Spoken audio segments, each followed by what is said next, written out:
Welcome, dear viewers here in Norway.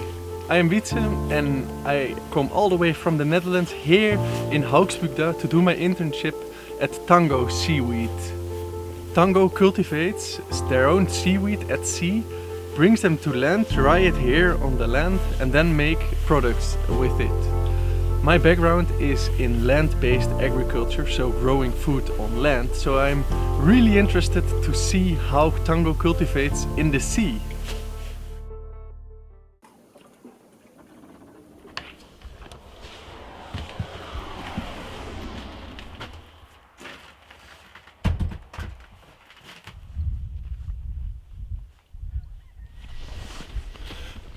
This is now the beautiful path I walk every day to TANGO.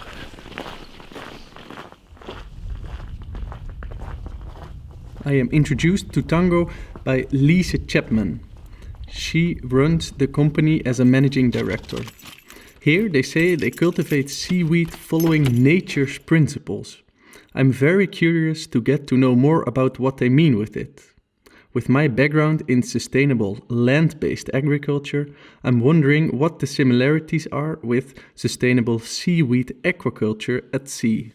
My name is Lise Chapman, or Annelise, but I use Lise. I have a background in marine biology and I worked in research all my working life, and I never ever would have thought that I would run a business.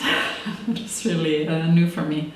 This sector is still under development, so everything we do today and how we do it today may not be what we do in 10 years' time here in Europe.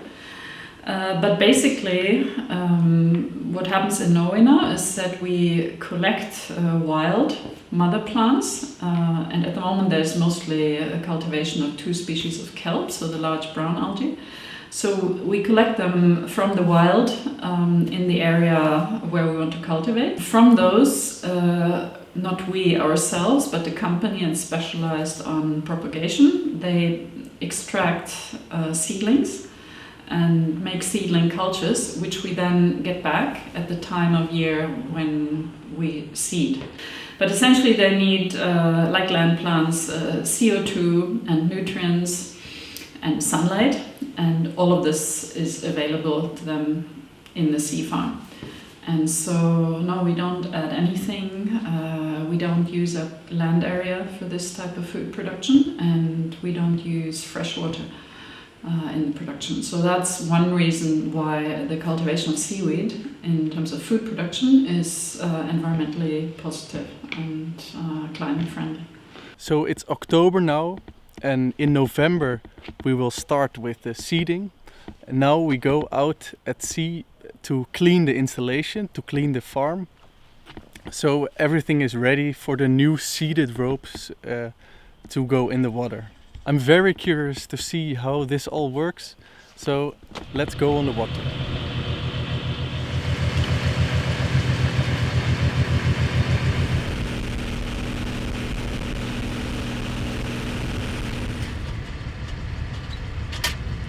I was amazed to see how much biodiversity exists on these frame ropes. Lise told me that wild species also attach to the cultivation ropes, besides of the kelps. Such wild species can sometimes hamper the growth of the target species, like weeds do in agriculture. But TANGO is now also looking how they could possibly utilize these wild species. When the seaweed is fully grown, this happens in from late April to beginning of June. And in fact, in our case, we have a relatively short harvesting window, which on the one side is limited by the time that the seaweed is fully grown, but on the other end, so towards the summer, is limited by small larvae and so on that settle on the seaweeds and that reduce the quality, that start fouling the seaweed. So that ends the harvest, and we have to have everything in. So we have this short window, and for preservation, we dry the seaweed, and that's because it's very well preserved just by the high salt content in it. So drying makes it very stable over long periods of time, and at the same time we already have a high quality food product. And in contrast to many other farmers, we actually take out the seaweed still hanging on the ropes. And we see many advantages like that, but you could say it's a little bit like harvesting tomatoes still on the vine. So they don't start dying or degrading, and we have very good control and can pick out things that shouldn't be there, or can remove maybe extra high quality components of the seaweed and make a special product out of them. But anyway, we take them out still on the cultivation rope and transport them to our drying facility here. And then they dry for about 24 hours, and that removes 90% of the biomass, which is water. So, and then we have a really nice and dry and crispy seaweed. Okay, here's the dehumidifier going, so you have to close the door. And here's some of the seaweed that we harvested this year. I'll first show you what it looks like when it comes directly from the lines. So here you can see this is a part of a leaf from the wing kelp Atlantic wakame. Want to try? I guess you will. Yeah, I can try. Yeah. So it's very crispy, as I said. That's really nice.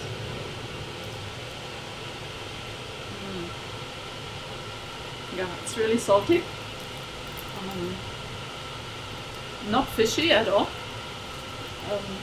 The smell is like a mixture of hay and green tea. Some people say they feel reminded of green tea. And yeah, as I chew a little bit more on it, it's a very rich umami flavor. So no, I think it's delicious. It's an interesting case. Here is one of these species that we found a lot of on the cultivation lines that we didn't seed at all. It just settled there from nature. And this is actually the kelp species that grows fastest and largest here in the area. It's, yeah, I only know the Latin name. It's Saccharisa polychides. And I want you to try it. Let's see what you think.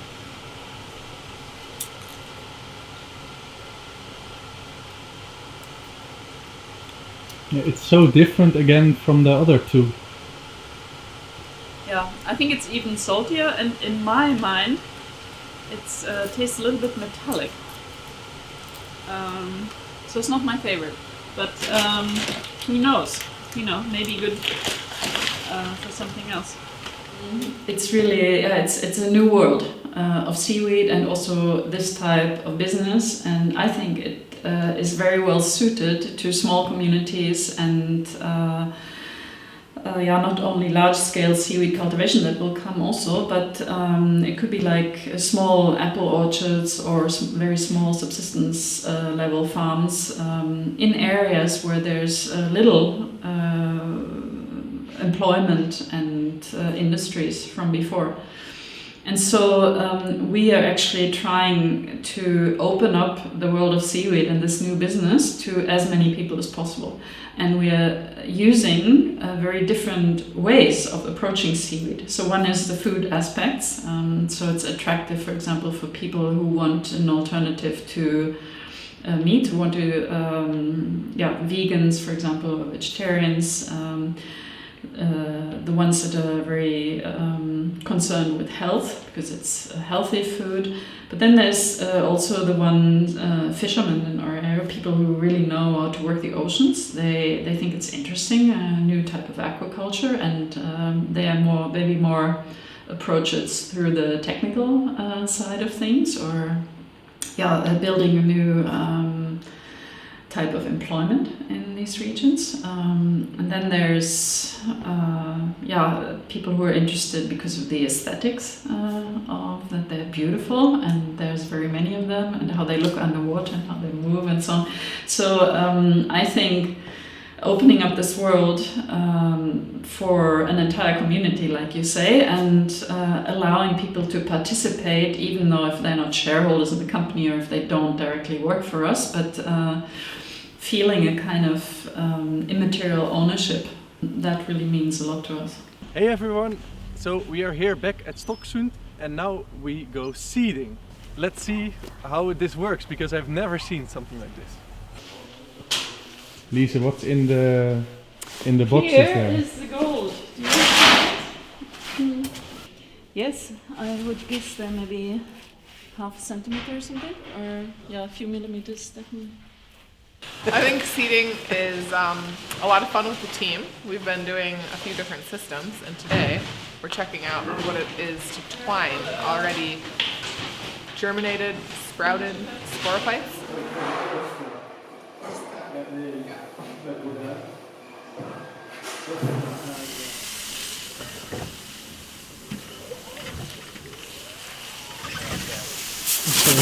We are happy. I think we're all happy with the process, with the seeding process. And that we are finished also.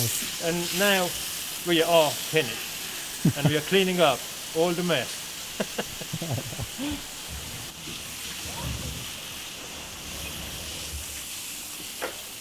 And it's really a journey, having founded the company and seeing how Tango attracts or speaks to a very different kind of people that come in and contribute with their own background and from a perspective that I had no idea about.